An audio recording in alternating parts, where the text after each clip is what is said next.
My name is Inebong. I'm from Oko Ita, a serene but a deeply traditional community in Ibionibon, South Nigeria. Life in our village has always been shaped by ancient customs, some of which are whispered about with fear and reverence.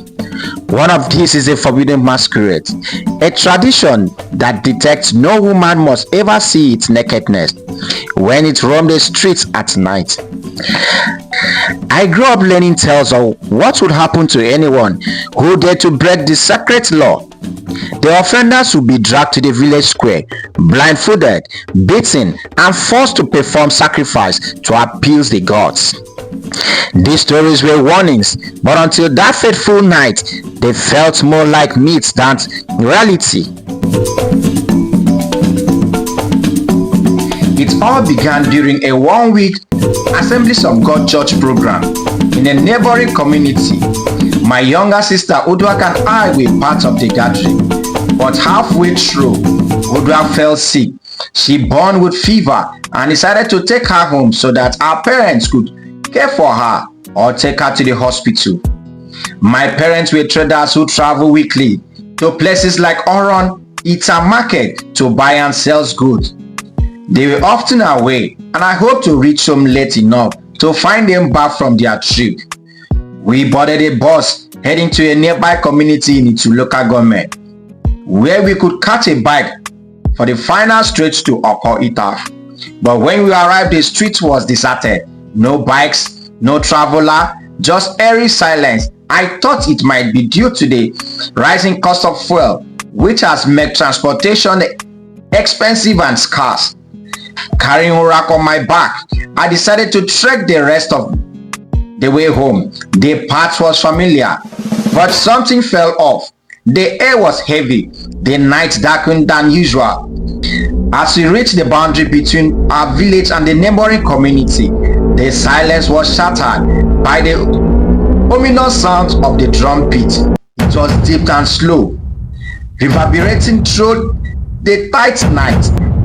At first, I didn't understand what it meant, but then I saw it.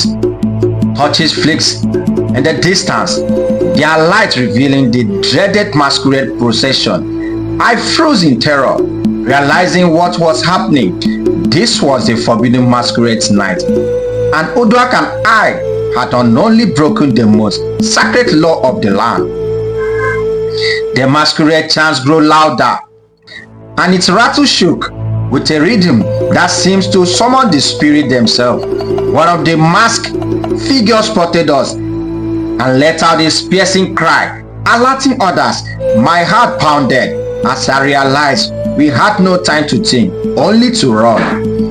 Uduak, hold! I shouted, gripped her tightly. We darted off the main road into the darkness, the chants and the rattle chasing us like a relentless storm. The masquerade was closing in, its haunting song echoing through the night. My legs burned as I ran, the weight of Uduak on my back making every step harder, but fear and adrenaline pushed me forward. The chants were growing louder, the torches brighter. I knew they were gaining on us. Then I remembered the sacred forest tree, an ancient refuge that stood just inside the neighboring community. It was said to be safe haven, a place where no harm could befall anyone who sought its protection. The gods themselves guarded the tree, and once you step beneath its massive branches, no pursuit, human or spirit, could touch you. For the forest, the path was overgrown. They were barely visible in the dim light of the moon, but I pushed forward. Uduak whispered weakly, her voice a reminder of why I couldn't stop. The masquerade chants shifted into an urgent, angry song, as if they knew where I was headed. Their torches danced through the trees, casting erring shadows. I stumbled on roots and rock, but I didn't stop until the great tree loomed ahead of me. Its trunk was massive, its branches stretching out like protective arm. I collapsed at its base, panting, my heart racing. The air around the tree felt different, cool, calm, and almost sacred. I held Udua close, my body shedding hers as I waited trembling. The torches drew closer, the rattles and the chants echoing through the forest. Then as if hitting an invisible wall, they stopped. The masquerade procession stood at the edge of the clearing.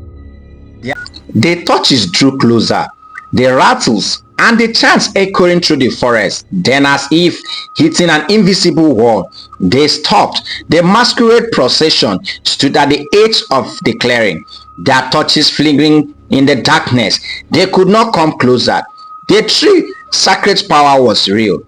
The masquerade lingered for what felt like an eternity, their figure silhouetted against the firelight. Then, one by one, they turn and disappear into the night, their chants fading into the distance. I let out a shaking breath, tears streaming down my face. We had made it. The God has protected us. But as I sat beneath the ancient tree, holding my favorite sister, I couldn't shake the fear of what might come next. The masquerade would surely report what has happened, and in Okoita, tradition was not easily forgiven. What's gonna be my fate? Will they wait for me or will they go? Watch out for the next episode of the story, The Forbidden Night.